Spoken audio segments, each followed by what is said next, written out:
Hi student, welcome our channel. Today we are going to see about civics second lesson, central government. Okay, what do you mean by central government? Do you know central government?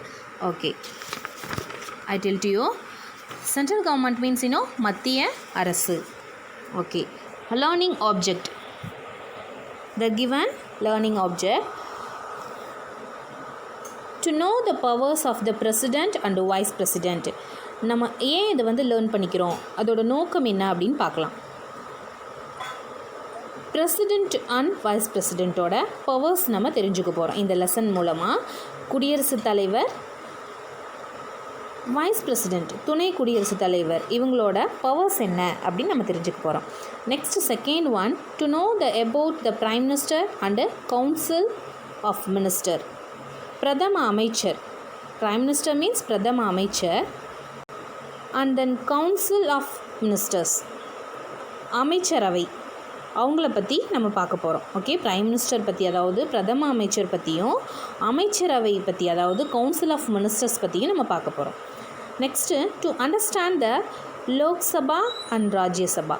That means Lok Sabha மக்களவை மற்றும் மாநிலங்களவை அப்படின்னு அர்த்தம். ஓகேடா, Lok Sabha means மக்களவை அப்படின்னு அர்த்தம், Rajya Sabha means மாநிலங்களவை. அதை பற்றி நம்ம தெரிஞ்சுக்க போகிறோம், அண்டர்ஸ்டாண்ட் பண்ணிக்க போகிறோம் அப்படிங்கிறாங்க. அதே மாதிரி fourth one, to know about supreme court, உச்ச நீதிமன்றம் பற்றி தெரிஞ்சுக்க போகிறோம். ஓகேவா? Okay, this is a learning object. Here giving introduction. The central government is the supreme government in our country. The headquarter of the central government is at New Delhi. The central government is the supreme government in our country. Okay. நம்மளோட India கண்ட்ரியோட ஒரு உயர்ந்த அரசாங்க அமைப்பே பார்த்தீங்கன்னா இந்த central government தான். ஓகேவாடா? Once again, the central government is the supreme government in our country. Okay, the headquarter of the central government is it's at New Delhi. Where located means is New Delhi. Okay, headquarters வேறு எங்கே இருக்குன்னு பார்த்தீங்கன்னா இதோட தலைமையகம் எங்கே இருக்குன்னு பார்த்தீங்கன்னா புது டெல்லி, அதாவது நியூ டெல்லி அப்படிங்கிறாங்க. Okay, articles 52 and 78 in part 5th of Indian Constitution deals with the Union Executive. Our Constitution provides for a democratic form of government. That means 52 and 78 part 5ல Indian Constitution means அரசியலமைப்பு. 52 and 78ல 5th பார்ட்டில் Indian constitution பற்றி சொல்லியிருக்காங்களாம். ஓகேவா? Our constitution provides for a democratic form of government. இந்த கவர்மெண்ட்டோட நிர்வாகம் பற்றி 52, 78 part 5ல சொல்லியிருக்காங்க. நம்மளோட கான்ஸ்டியூஷன் எப்படி இருக்குன்னு பார்த்தீங்கன்னா டெமோக்ராட்டிக் மக்களாட்சி அடிப்படையில் இருக்குது அப்படிங்கிறாங்க. Form of government. The marks of the Indian Constitution by giving due recognition to the vastness and plural character of our nation. That means Indian Constitution maker, அதாவது மேக் பண்ணவங்க, வடிவமைச்சவங்க எப்படி வடிவமைச்சிருக்காங்கன்னா வாஸ்ட்னஸ் பறந்து, ப்ளூரல் பல முறையில், அதாவது பன்முகமாக அப்படின்னு சொல்கிறாங்க. ப்ளூரல் சிங்குலர் ப்ளூரல் சொல்கிறோம் இல்லையா, ப்ளூரல் கேரக்டர், அதாவது என்ன சொல்லியிருக்காங்கன்னு பார்த்தீங்கன்னா பன்முகத்தன்மை அப்படிங்கிறாங்க. நிறையா விஷயத்தில் யோசித்து இந்திய கான்ஸ்டியூஷனை வடிவமைச்சிருக்காங்களாம், அதாவது இந்திய அரசியலமைப்பை வடிவமைச்சிருக்காங்க. have provided a federal arrangement for her governs. The central government consists of 3 organs. இது சென்ட்ரல் கவர்மெண்ட் பார்த்தீங்கன்னா 3 ஆர்கன்ஸாக இருக்குது, அதாவது 3 அங்கங்களாக இருக்குது அப்படிங்கிறாங்க. First one namely, second one is union executive, third one is legislature and judiciary. 3 organs. Once again, union executive, that means நிர்வாகம், legislature சட்டமன்றம், and judiciary நீதித்துறை. ஓகேடா. சென்ட்ரல் கவர்மெண்ட் கீழே பார்த்தீங்கன்னா எக்ஸிக்யூட்டிவ், லெஜிஸ்லேச்சர் அண்ட் ஜுடிஷியரி. ஓகேவா. எக்ஸிக்யூட்டிவ் மீன்ஸ் நிர்வாகம், legislature means சட்டமன்றம், judiciary means நீதித்துறை. ஓகேவா. சென்ட்ரல் கவர்மெண்ட் கீழே இதெல்லாம் இந்த 3 அங்கம் வகிக்குது அப்படின்னு சொல்கிறாங்க. ஓகேவா.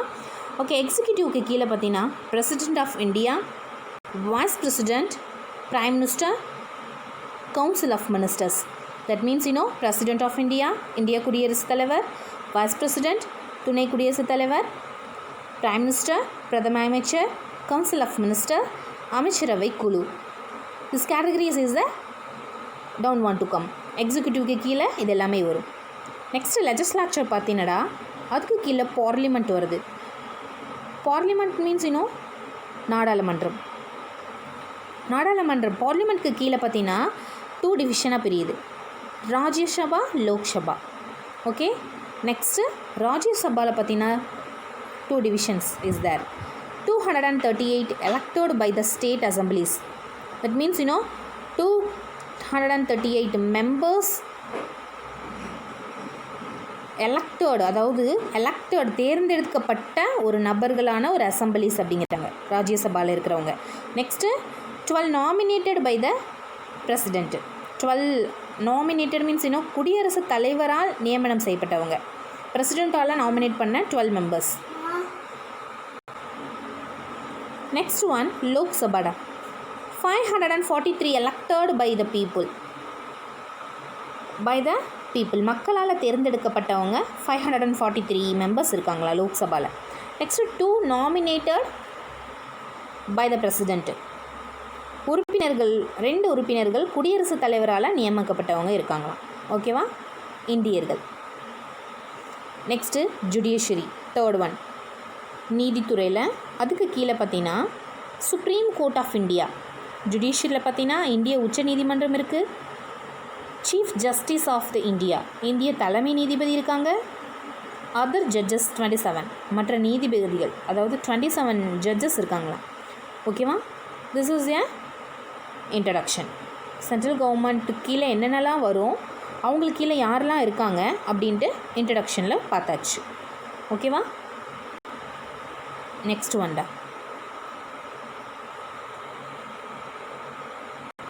த பிரசிடென்ட் ஆஃப் இந்தியா.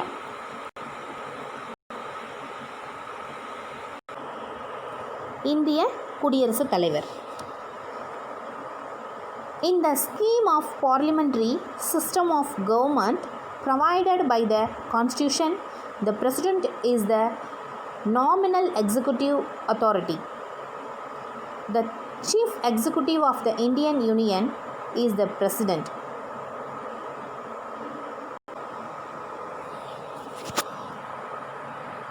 நம்மளோட இந்திய அரசியலமைப்பு கான்ஸ்டியூஷனில் they are giving பார்லிமெண்ட்டில் முறையான ஒரு provided by the constitution president is the nominal executive அத்தாரிட்டியே யாருன்னு பார்த்தீங்கன்னா நம்ம பிரைம் மினிஸ்டர் தான் அப்படிங்கிறாங்க. ஓகேவா. அவர் என்ன ஆச்சுன்னா பெயர் அளவில் என்ன பண்ணுறாருன்னா, okay, prime minister is a executive authority, அதாவது என்ன சொல்கிறது, பெயர் அளவில் அவர் அதிகாரம் படைத்தவர் அப்படிங்கிறாங்க. அவர் பார்த்தீங்கன்னா இந்தியாவில் first prime minister Indian Union in the Press. He is designed that as the first citizen of India. அவர் தான் இந்தியாவிலேயே ஃபஸ்ட்டு குடிமகன் அப்படின்னு சொல்கிறாங்க. He is the supreme commander of a armed force. அவர் தான் என்ன சொல்கிறாங்கன்னு பார்த்தீங்கன்னா முப்படைகளின் தலைமை தளபதியாக செயல்படுகிறார் அப்படிங்கிறாங்கடா. சரியா. The president is also the constitutional head of the Union Executive. He is also responsible for constituting the judiciary. According to Article 53 of the Constitution, the executive power of the Union shall be vested in the President, which shall be exercised by him directly or through officers subordinate to him in accordance with their Constitution. That means, கவர்மெண்ட்டை என்ன சொல்கிறது, கரெக்டான விதத்தில் கொண்டு போகிறதே அவர் தான் அப்படிங்கிறாங்க. ஓகேவா. ஜுடிஷியரி நீதித்துறைக்கும் தளபதியாகவும் நீதித்துறை வந்து அவருக்கு தான் அமைக்கும் ஒரு ஒரு ஒரு ரெஸ்பான்சிபிள் அவருக்கு தான் இருக்குது. ஜுடிஷியரி வந்து எப்படி கொண்டு போகணுங்கிற ஒரு ரெஸ்பான்சிபிலிட்டிஸ் அவருக்கு தான் இருக்குது அப்படிங்கிறாங்க. அதே மாதிரி இன்னும் கவர்மெண்ட்டில் பார்த்தீங்கன்னா லெஜிஸ்லேச்சர் சட்டப்பிரிவில் பார்த்தீங்கன்னா 53ல் குடியரசுத் தலைவர் வந்து நேரடியாகவோ டைரெக்டாகவோ இல்லது அவருடைய அலுவலர் மூலமாகவோ அவரோட ஆஃபீஸ் என்ன சொல்கிறது யூனியன்ஷியல் வெஸ்டடு பை டைரக்ட்லி த்ரூ ஆஃபீஸர்ஸ் அவரோட சபார்டினேட்டர் மூலமாகவோ அரசின் நிர்வாக அதிகாரங்களை அவர் வந்து என்ன பண்ணலாம் செயல்படுத்துவார் அப்படிம்பார். அவரோ அல்லது அவரோட சபார்டினேட் ஆஃபீஸர்ஸோ என்ன பண்ணலான்னு பார்த்தீங்கன்னா நிர்வாகிகளை வழிநடத்தலாம் அப்படின்னு சொல்கிறாங்க. ஓகேவா?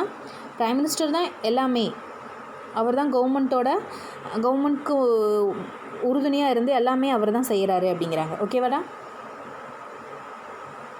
First prime minister of India யார்? Who is the first prime minister of India? Doctor Rajendra Prasad. Okay, next one.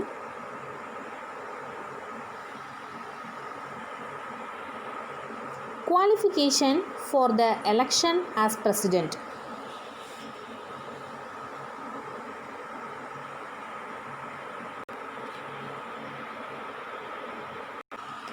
Okay, that means president, as a president, qualified means which qualified is his need. The constitution lay down qualification for a president candidate. குடியரசுத் தலைவருக்கு தேர்தலில் நிற்கிறதுக்கு candidate இருக்காங்க இல்லையா, தேர்தலில் நிற்கிறாங்க. ஒரு prime மினிஸ்டருக்கு ஒரு எலெக்ஷனில் நிற்கிறாருன்னா அவருக்கு என்னெல்லாம் வந்து குவாலிஃபிகேஷன் இருக்கணும் அப்படின்னு பார்க்கலாம். he should be a citizen of India. இந்தியாவோட குடிமகனாக இருக்கணும், சிட்டிசனாக இருக்கணும். he must have completed the age of 35 years. he must be completed 35 years-ஆக இருக்கணும் அப்படிங்கிறாங்க. ஓகேவா? Next, he must not hold any office of a profit under the union, state or local government.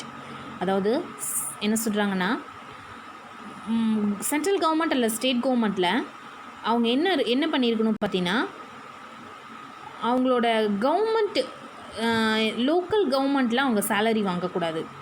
அதாவது hold office, அதாவது மத்திய அரசிலோ மாநில அரசிலோ அவங்க ஒரு உள்ளாட்சி அமைப்பில் அப்படின்னு சொல்கிறாங்க. அதாவது ஊதியம் பெறும் பதவியில் அவங்க இருக்கக்கூடாது. அவங்க எப்படி இருக்கணும்னு பார்த்திங்கன்னா கவர்மெண்ட் சேலரி வாங்குறவங்களாம் இருக்கக்கூடாது அப்படிங்கிறாங்க. ஓகேவா? Fourth one, he should have the other qualification required to be a members of the Lok Sabha. மக்களவை லோக்சபாவில் உறுப்பினர் ஆவதற்கான அவர் தகுதி இருக்கணும்.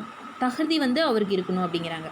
லோக்சபாவில் மெம்பர் ஆகிற மாதிரி அவருக்கு தகுதி பெற்று இருக்கணும் அப்படின்னு சொல்கிறாங்க.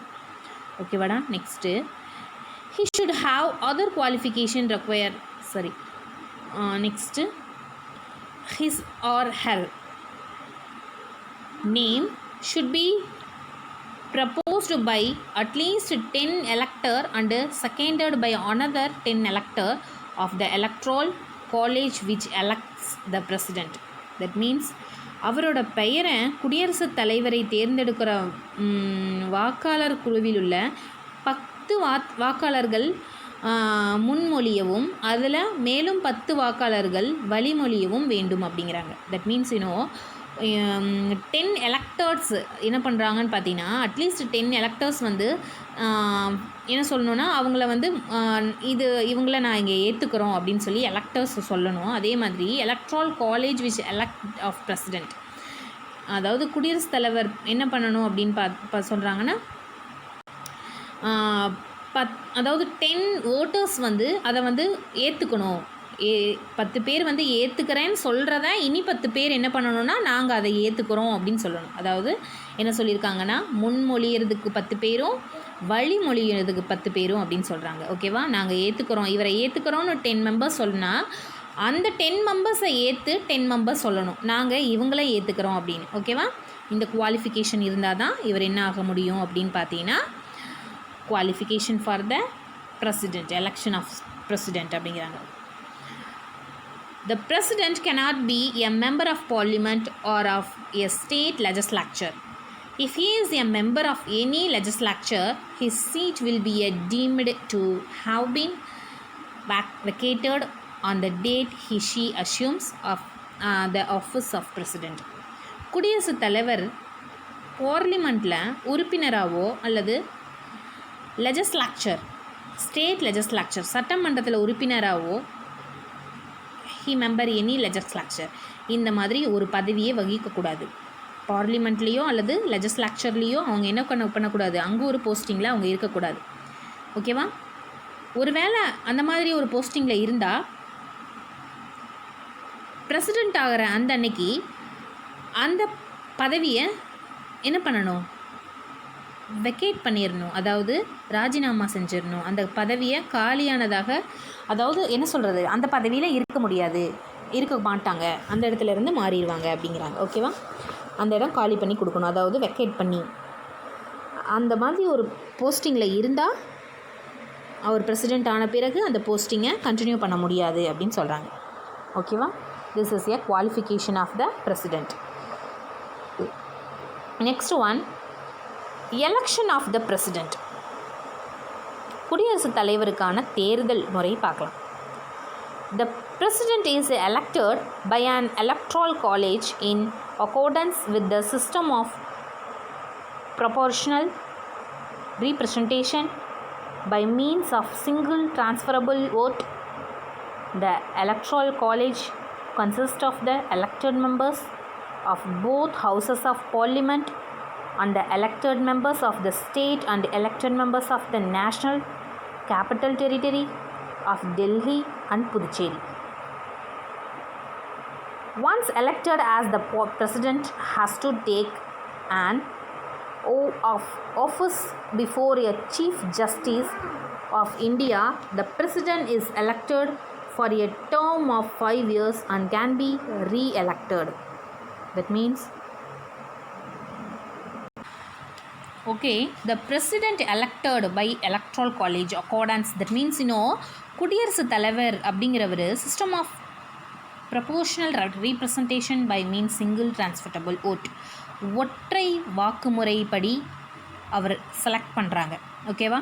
த electoral college consist of the elected members of both houses பார்லிமெண்ட்டில் நாடாளுமன்றத்தில் எலெக்டட் மெம்பர்ஸ், அந்த elected members states and elected members, சட்டசபையில் எலெக்ட் பண்ண members of national capital territory of Delhi, புதுச்சேரியில் இருக்கிற மெம்பர்ஸ், அதாவது என்ன சொல்கிறாங்கன்னு பார்த்தீங்கன்னா டெல்லி மற்றும் புதுச்சேரியில் எலெக்ட் பண்ண மெம்பர்ஸ் ஆகியோர்களை சேர்ந்து தான் உள்ளடக்கியது தான் பிரசிடெண்ட் அப்படிங்கிறாங்க. அவங்களாம் சேர்ந்து தான் பிரசிடெண்ட்டை செலக்ட் பண்ணுறது. ஓகேவாடா? Once elected as the president has take office before chief justice, அதாவது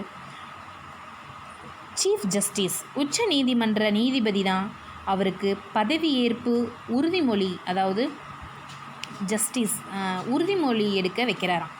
this president is elected for term 5 years and can be reelected. 5 yearsக்கு ஒரு தடவை தான் அவரோட பதவி காலம்.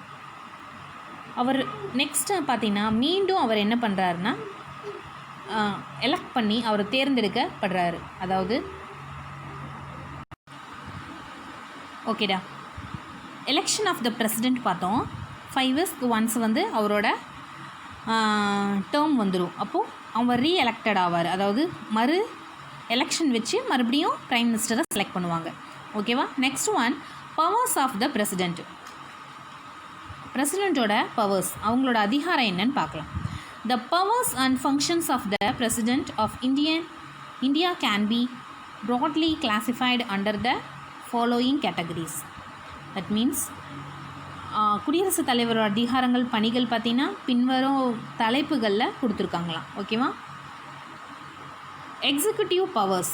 First one, executive powers. The Constitution vests in the President of India all the executive powers of the central government. Article 77 requires that every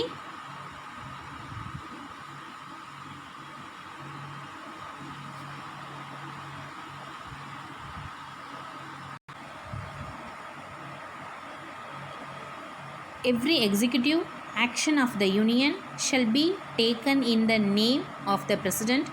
So he has to make many appointments to key officers to run the administration. That means பிரசிடெண்ட்டோட powers பார்த்தீங்கன்னாடா India கான்ஸ்டியூஷனில் அனைத்து நிர்வாக அதிகாரங்களும் பிரசிடெண்ட்டை மட்டும்தான் இருக்குது. அதாவது பிரசிடெண்ட்டை இருக்குது, அவங்கக்கிட்ட தான் வழங்கப்படுது அப்படிங்கிறாங்க. அரசியல் அமைப்பு 77 அதாவது 77 பிரிவு படி சென்ட்ரல் கவர்மெண்ட் எப்படி நிர்வகிக்கணும், அது எப்படி யாரால் நிர்வகிக்கணும் அப்படின்ட்டு இருக்கான். அதாவது அதுதான் பிரசிடெண்ட் மூலமாக பிரசிடெண்ட் நேமில் தான் அது மேற்கொள்ளப்படணும் அப்படிங்கிறாங்க. எல்லா நிர்வாக அமைப்பும் குடியரசுத் தலைவர் தான் பார்க்கணும் அப்படிங்கிறாங்க. ஓகேவா? அட்மினிஸ்ட்ரேஷன் எப்படி இருக்குன்னு பார்த்தீங்கன்னா has the make many appointment key officers run the administration. அதாவது பிரசிடெண்ட் நேமில் தான் எல்லா அட்மினிஸ்ட்ரேஷன் நிர்வாகம் எல்லாமே அவர் பேரில் தான் இருக்கும். அதுதான் அவரோட வேலையும் அப்படிங்கிறாங்க. அவர் நிறையா ஒர்க் பண்ணியாகணும், திறம்பட செய்யணும் அப்படிங்கிறாங்க. ஆஃபீஸர்ஸோட வேலையாக இருக்கட்டும், எதாக இருந்தாலும் அவருக்கு தெரியாமல் எதுவுமே நடக்காது. அவர் தான் எல்லாமே அட்மினிஸ்ட்ரேஷன் பண்ணுவார், மேற்பார்வையிடுவார், பார்ப்பார் அப்படிங்கிறாங்க. ஓகேவா? He appoints the Prime Minister and the other members of the Council of Ministers, distributing portfolios to them on their advice. The Prime Minister, he is responsible for making a wide variety of appointment.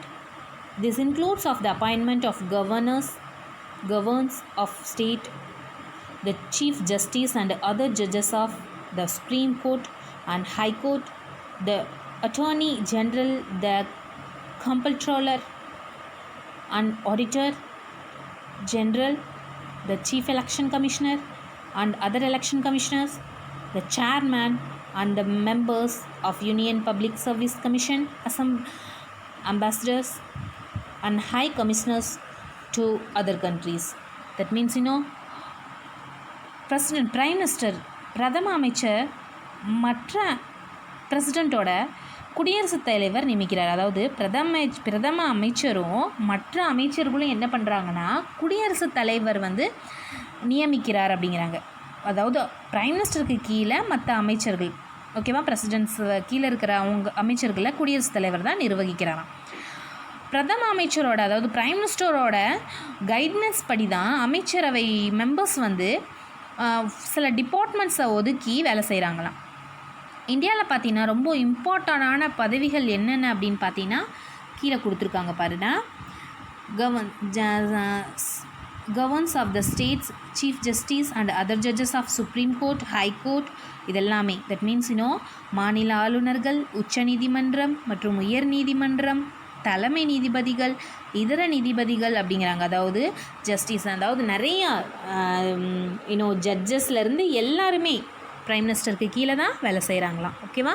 இந்திய அரசில் பார்த்தீங்கன்னா இந்திய கவர்மெண்ட்டில் head judge, தலைமை கணக்கு தணிக்கையாளர், auditors, head auditors, இந்திய தலைமை தேர்தல் ஆணையம் இருக்கு இல்லையா, இந்தியன் கொடுத்துருக்காங்கள பற்றியா, election commissioner of the chairman and other members of the union public service, தலைவர் மற்றும் என்ன சொல்கிறாங்க நாடுகளுக்கான தூதர்கள் மற்றும் உயர் ஆணையர்கள் ஆகியோரை குடியரசுத் தலைவர் தான் நியமனம் செய்கிறார் அப்படிங்கிறாங்க. ஓகேவா? இவங்களை எல்லாமே பிரைம் மினிஸ்டர் தான் செலெக்ஷன் பண்ணுறாராம். ஓகேவா? கொடுத்துருக்காங்க members of the union public service commission, ambassador and high commissioners of the other countries. அதாவது தூதகர், மற்ற நாடுகளுக்கு தூதர்களாக அனுப்புகிறாங்க இல்லையா, அவங்கள கூட பிரைம் மினிஸ்டர் தான் செலக்ட் பண்ணுவாராம். ஓகேவா? He appoints the commission to investigate into the conditions of a SC, ST and other backward classes. He is the supreme commander of the Defence Force of India.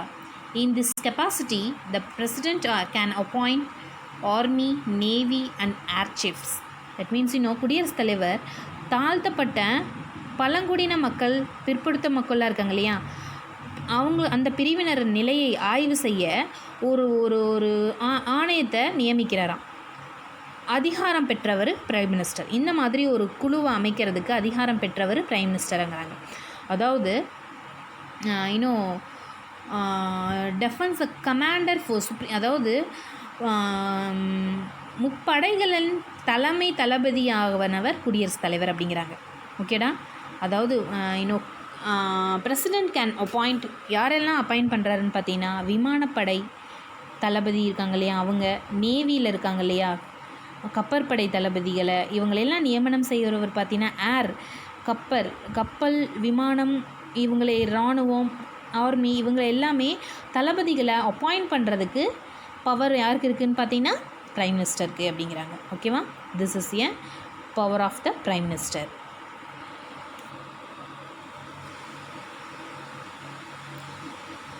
Next one, legislative powers. Legislative means சட்டமன்ற அதிகாரங்கள். That means the president is an integral part of the Union Parliament.